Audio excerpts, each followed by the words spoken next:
My name is Ryan Noblett, and I am 19 years old. So Ryan, describe what it would be like for somebody to understand what it's like to being blind. Like, what exactly that you see? Well, it's hard to describe to a sighted person with 20/20 vision exactly what it is like to see what I see, because it's not that much. So it's hard for me, growing up in my perspective, all that I've ever seen is like, certain shapes and shades back when I had better vision, never anything in real clear detail. So I can't understand how to relate that to someone who's seen 20/20. I'll say this from my own personal perspective. This is what I see. I see lights, and that's it right now. So like there's studio lights in this room. That's really all I can see. I can't see anything else, just light. And that's kind of, it's hard to really describe that to someone who sees everything in clarity, who at night can see just by moonlight. It's hard to describe what I see to someone like that because it's a totally different world. It's something I'm not used to. I'm not used to their world, and they're not used to mine. People have a lot of misconceptions about blind people. There are several of them. One, all blind people have dogs. No, not all blind people have dogs. Two, blind people always need help getting somewhere. No. And it goes right with that is most people don't think blind people know where they're going. Both of those are actually false. A lot of times we do know how to get places and where we're going, and also how to help other people get places. There's just a couple of common misconceptions that people generally have. If somebody were to ask you some things that you could do, or some things that people never thought you could do because you're blind, what would those things be? Well, some of those things that people might think I can't do that I can do that I like to do. Well, skydiving, there's a nice big one, that's fun. Traveling independently. Most people on campus, just walking around here at Liberty, think that I need help going somewhere. There's a lot of people who do.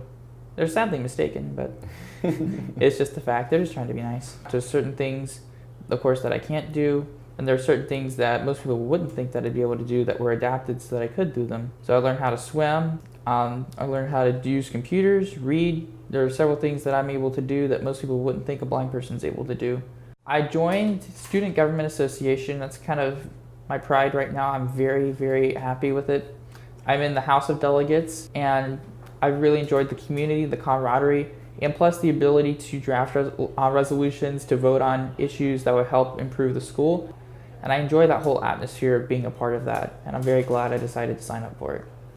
So Ryan, just tell me a little bit about some of the trials that you've gone through since you've been blind, and maybe some of the perks that you've gone through since you've been blind as well. Well, some of the trials and perks I've gone through, haven't been to court yet, so I don't know how many trials, but well, I've had some issues in life growing up. Like I've never really been able to hang out with neighborhood kids very well because we have differences like that.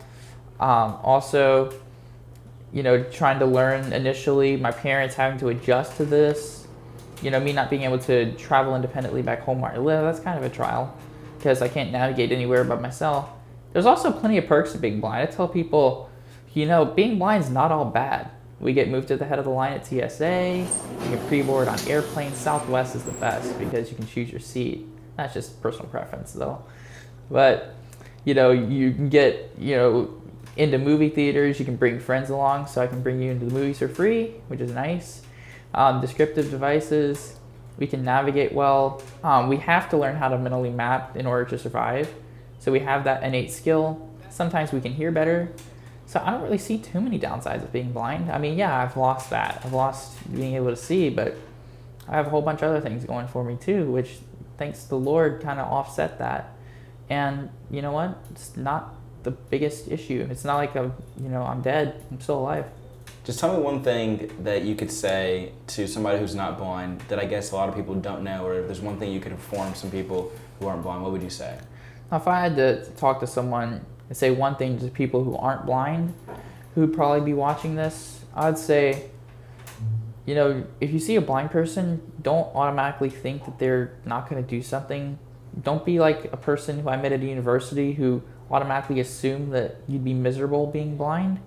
Don't ever assume that, not just with blindness, but anyone with a disability, because we still live and we still have our own lives. And yes, we have different circumstances, but that doesn't mean that they're worse anyway than what you go through. So just think about that if you ever meet a blind person on the street. And remember, don't grab them. Thank you. That's awesome. Okay, Ryan, that does it all.